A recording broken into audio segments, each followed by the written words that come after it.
I'm Barrie Benson, and I'm a designer in Charlotte, North Carolina.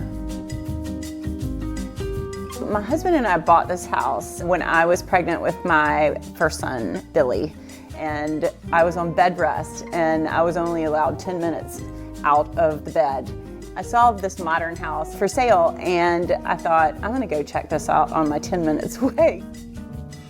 This house was built in 1958, but when we bought it, I think they had sort of stopped in the 70s, so there were many references like cactus and mirrors and things like that that were in this house.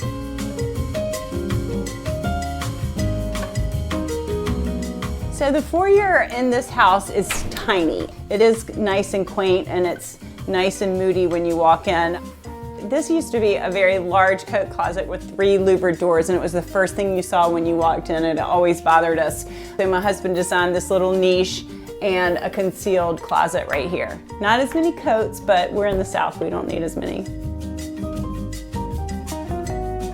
My husband's an architect, and we had been dating for 2 years. You know, I thought if anybody can buy a modern house, we can. And at the time, there was really, nobody was thinking that. His friends were like, so when are you gonna knock this house down? And I'm like, we're not gonna knock it down. When people ask me about this house and for me to describe it, I would definitely say 1958. It's got a Japanese modern feel to it. I think definitely inspired by Neutra and Eichler and some of the homes out in California. So this is my living room, and when we first bought it, there was white carpet everywhere, and we put hardwood floors down, and this was white. Everything was pretty much white. There was lots of like hanging baskets of plants. There was, you know, a very 70s vibe, even though this is a 50s house. I guess about 15 years ago, I had a shoot from Domino magazine, and there are a few things remaining. There's the old carpet that black and white seems to be a nice graphic and always works with all different types of fabrics mixing. I think it's always good to have a black and white piece that sort of helps you balance all the different florals and plaids and fabrics. This is my dog Otto. He came in. I think everybody has their own color palette that they love. You can see it in their artwork, the way they dress. My color palette is definitely red, and you know, faded reds, orangey reds, purple reds, and I love blues. I love blues going purpley, and then more, you know, a peacock color. I do love green, so I think those 3 colors are always going through. I keep on thinking I'm changing all the colors in my house, and then I realize they just sort of rotate around the house, and they're all the same. The thing I love the most about this house is the windows, and just feeling like, you know, the outside is in. I feel like there are rooms on the outside of our house as much as there are rooms on the inside. I love to entertain with china, and I have quite a bit of it. My grandmother gave me some, my mom gave me some. I love silver. You know, it's a Southern tradition to entertain and to set a table.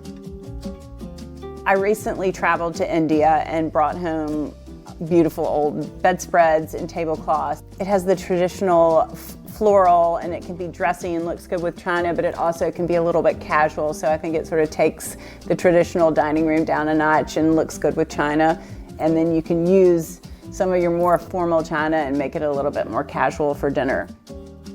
One of my favorite pieces in here is my grandmother's Chinese oriental rug. It's just got some of my favorite colors in it, and I really am getting comfortable with the pink. Although I love being in my living room, I am here more than I am in any part of the house. I love to cook. So the original part of this house, this actually was the laundry room and then a door to the outside. So we knew we needed a pantry and also the refrigerator. So the floors actually aren't original, but it was the original idea. When we bought the house, there was white carpet, but there was also white tile. So when we took the tile off, we couldn't save the original slate, so we just redid the whole entire thing. If I had to describe this house in 3 words, I'd say colorful, livable, and unexpected. Right now, my kids live in this house. They're teenagers, so they're lounging quite a bit. I think before that, they were moving a ton. It's been indestructible forever because I always have dogs, and the kids were always spilling things, and I'm always spilling things.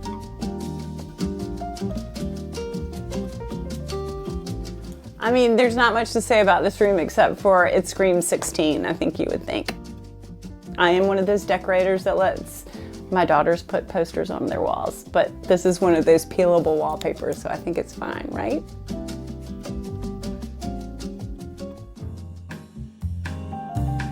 So this room we added around the time when we did the addition to the kitchen, and this is our playroom. I mean, this is where we watch football games.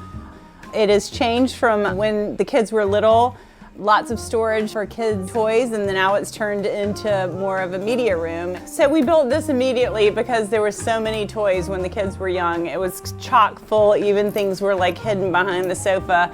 And so one thing I do like to do is when a TV has to be exposed and on a wall, it's sort of nice to sort of take the attention off the TV and do a gallery wall around it. We have this big sectional, and it feels a little like a Swedish forest to me, and also hides the stains.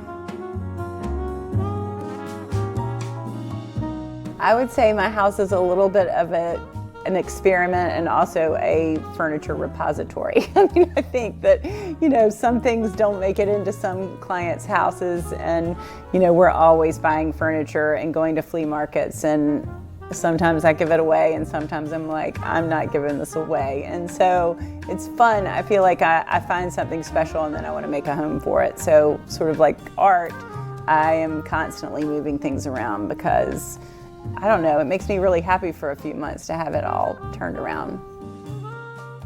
I think all of my upholstery has some type of contrast, flange or trim or welt. I love how it defines the piece, and I feel like it gives it a little structure. I like to introduce quite a few colors into a room, and so trim is such a great opportunity to do so.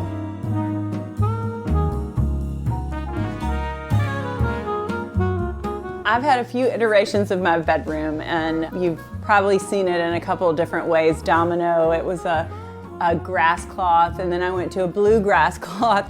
This is an artist that we work with, Jackie Gendell's wallpaper, and it's her interpretation. Is at night, it's beautiful and soft, and it's so beautiful during the day. I don't get tired of it at all. I don't know if I'll ever change it again because it makes me so happy.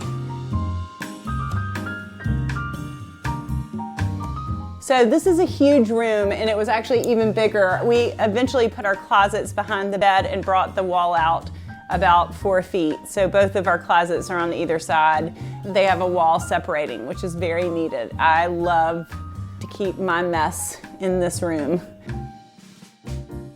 So one of the greatest things about this house is many of the rooms have doors to the outside. So it's very easy to let the dogs inside and out, and also go out and read a book or have coffee.